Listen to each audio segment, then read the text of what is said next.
నవరాత్రుల్లో ఏ రోజు ఏ రంగు చీర కట్టుకొని పూజ చేస్తే ఫలితం ఉంటుంది? మన దేశంలో అత్యంత వేడుకగా జరుపుకునే పండుగలలో దసరా ఒకటి. దసరా ముందు వచ్చే నవరాత్రులను ఎంతోమంది ఘనంగా నిర్వహించుకుంటారు. ఆ నవరాత్రులను దుర్గాదేవి ఆరాధనకు అంకితం చేస్తారు. దుర్గాదేవిని ఒక్కో రోజు ఒక్కో రూపంలో కొలుస్తారు. ఈ పండుగ 9 రాత్రుల పాటు వైభవంగా కొనసాగుతుంది. ఆ 9 రోజుల్లోనూ ఒక్కో రోజు ఒక్కో రంగు దుస్తులను వేసుకొని అమ్మవారిని పూజిస్తే ఆ దుర్గాదేవి కటాక్షం మీపై కలుగుతుందని చెబుతారు. ఏ రోజు ఏ రంగు దుస్తులు వేసుకోవాలో తెలుసుకుందాము. మొదటి రోజు. నవరాత్రుల్లో మొదటి రోజు పర్వతాల దేవత అయిన శైలపుత్రిగా అమ్మవారిని కొలుస్తారు. ఆ రోజు పసుపు రంగు దుస్తులు వేసుకొని అమ్మవారిని పూజిస్తే ఎంతో మంచిది. ఇది పండుగ ప్రారంభాన్ని, కొత్త శక్తిని సూచిస్తుంది. రెండో రోజు. నవరాత్రి రెండో రోజున బ్రహ్మచారిణిగా అమ్మవారిని కొలుస్తాము. బ్రహ్మచారిణి జ్ఞానాన్ని చూపుతుంది. ఆ రోజు ఆకుపచ్చ రంగు దుస్తులు వేసుకొని అమ్మవారిని పూజిస్తే ఎంతో మంచిది. ఆకుపచ్చ ప్రకృతిని, సంతానోత్పత్తిని, శ్రేయస్సును సూచిస్తుంది. కాబట్టి జీవితం అంతా సుఖంగా సాగుతుంది. ఆకుపచ్చ రంగు మీకు ఎంతో ప్రకాశాన్ని కూడా అందిస్తుంది. ఆకుపచ్చని షేడ్స్ ఉన్న దుస్తులను అయినా ధరించవచ్చును. అలాగే మూడవ రోజు.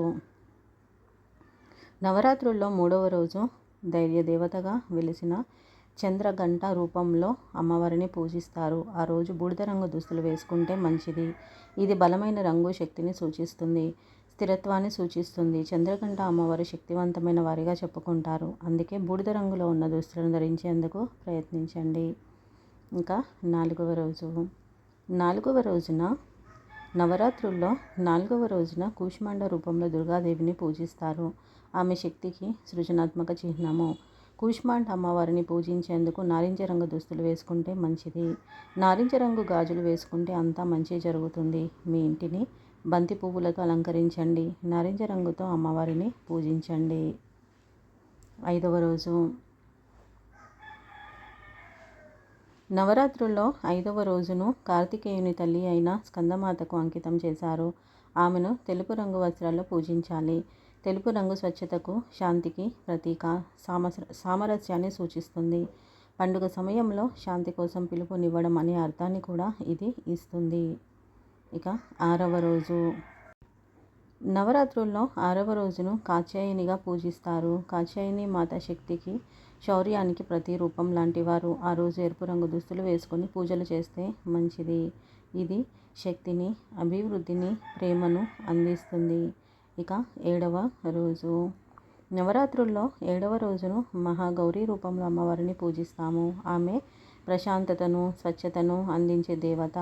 ఆ రోజు నీలిరంగు దుస్తులు వేసుకుంటే మంచిది. నీలి అనేది నమ్మకాన్ని, ప్రశాంతతను సూచించే రంగు.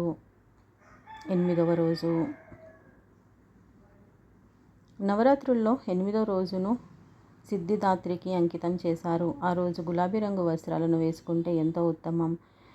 గులాబీ రంగు అనేది ప్రేమ, ఆప్యాయతకు చిహ్నం కాబట్టి గులాబీ రంగు దుస్తులు ధరించి గులాబీ పువ్వులతో అమ్మవారిని పూజించండి. ఇక 9వ రోజు. నవరాత్రుల్లో చివరి రోజును దుర్గాదేవి రూపంలోనే కొలుస్తాము. ఆమె ఆధ్యాత్మికతను, ఆశయానికి చిహ్నము. ఆ రోజు లావెండర్ కలర్ దుస్తులు వేసుకొని దుర్గాదేవిని పూజిస్తే ఎంతో మంచిది. దీన్ని ఊదా రంగు అని కూడా పిలుచుకోవచ్చు. ఊదా రంగు దుస్తులు అధికంగానే మార్కెట్లో దొరుకుతున్నాయి. ఇంటిని ఊదా రంగు అలంకరణలతో నింపేయండి. అమ్మవారి కరుణ కటాక్షాలను పొందండి.